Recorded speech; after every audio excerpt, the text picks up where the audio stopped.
News every 15 minutes, weather every 10, and sports twice an hour. Newstalk, KGVO, AM 1290 and now 101.5 FM. You're listening to Montana Morning with Peter Christian.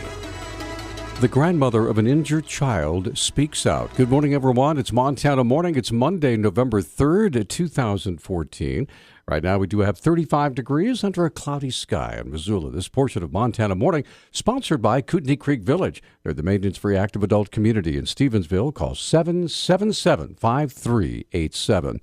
Today's top story, Debbie Shepard is the grandmother of a 10-year-old boy who was injured during incident on the Cold Springs Elementary School playground on Friday. She spoke to KGVO News yesterday.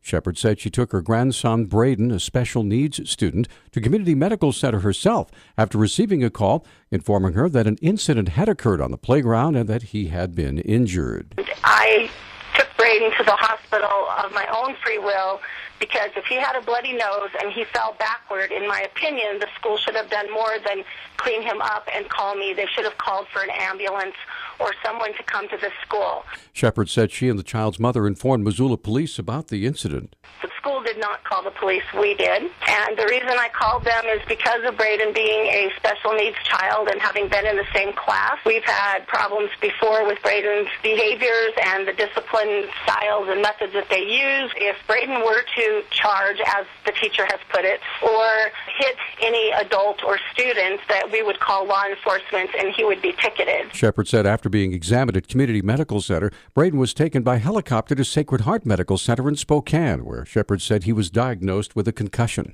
So they called this helicopter and then told us we had 35 minutes. Neither one of us could go on the airplane because the emergency personnel said it was too small for us to travel with him. So they took him alone on that flight to Spokane, and we had to drive over by vehicle. Shepard said she and the child's mother and Braden are home now. There'll be a meeting with Missoula police and school officials later today to discuss the incident. You can hear that entire interview unedited on our website at newstalkkgvo.com. U.S. Senate candidate Amanda Curtis hasn't had much time to introduce herself to Montana voters since becoming the Democrat nominee back in August. Now she's getting a boost from the party's biggest names in the final days before the election, which is tomorrow. Senator Jon Tester and Governor Steve Bullock joined Curtis and House candidate John Lewis on a bus tour of 17 towns and cities that began Thursday and ended yesterday. Curtis is seen as a heavy underdog against Republican Representative Steve Daines. On Friday, Montana Governor Steve Bullock announced a new plan on how the state would deal with individuals that may have come into contact with the Ebola virus. Bullock says Montana's plan is different than the quarantine process announced by other states. It's different in as much as it really sort of tiers the level of risk and the level of monitoring.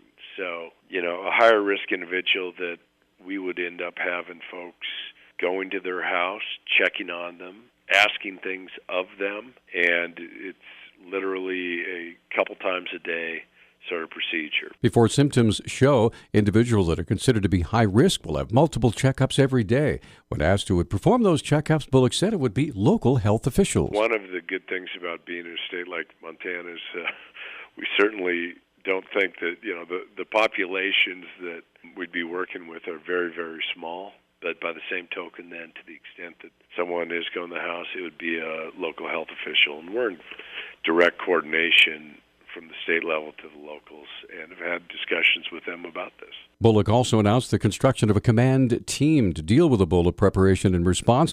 The team includes the head of Montana's Department of Health and Human Services, as well as the head of Disaster and Emergency Services, among others. Governor Bullock also says ratepayers in 3 Montana cities will save roughly $6.8 million in interest payments on loans for water system improvements. Bullock earlier this year reduced interest rates for long-term and construction loans issued through state program. The Democratic governor says Butte, Roundup, and Big Fork are the latest communities to benefit from that change. A Billings man has been sentenced to 40 years in prison for shooting another man to death, apparently during an argument about a stolen gun and a pit bull puppy. The Billings Gazette reports District Judge G. Todd Baugh sentenced 36-year-old Mapahina Vihane, a Lorne Bear comes out for the October 2013 shooting death of 32-year-old Misael Santiago. Bear Comes Out confronted Santiago about the puppy, and prosecutors say it appears Santiago was going to the garage to get the puppy when Bear Comes Out shot him 3 times with a .45 caliber handgun. This week is Montana College Application Week at the University of Montana. Associate Vice President for Enrollment and Student Success Sharon O'Hare says during the entire week, the university will defer the application fee for high school seniors who apply. The purpose of College Application Week is to encourage as many Montana residents, particularly high school seniors, to apply to a state of Montana college. We have reached out to every high school senior in the state. We've reached out to every high school counselor in the state with postcards, with emails. We have ads. And what we really want to do is encourage students to take advantage of the opportunity to defer their college application fee. O'Hare says she saw a big uptick in applications to UM last year, which she believes was because of the deferred application fee. All they have to do is start an application. Prefer that they do it online, just that it's an easier process. But don't hit the submit button until November 3rd, sometime during that week, and their application fee will be deferred. We won't be asking them for it at any time in the near future. Normally, an application fee is $36 for UM. And finally, wildlife officials are asking for the public's help in finding the person who shot and killed a cow moose north of Butte.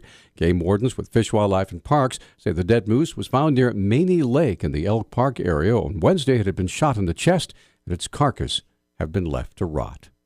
Our News Talk time now is 6:38. Newstalk, KGVO. Missoula's official weather station. Patchy areas of fog this morning, otherwise mostly cloudy with a chance of showers. Temperatures will top out in the mid-40s. A few showers tonight, mostly cloudy, lows in the upper 30s. I'm meteorologist Brooke Foster for KECI 13, your first alert station.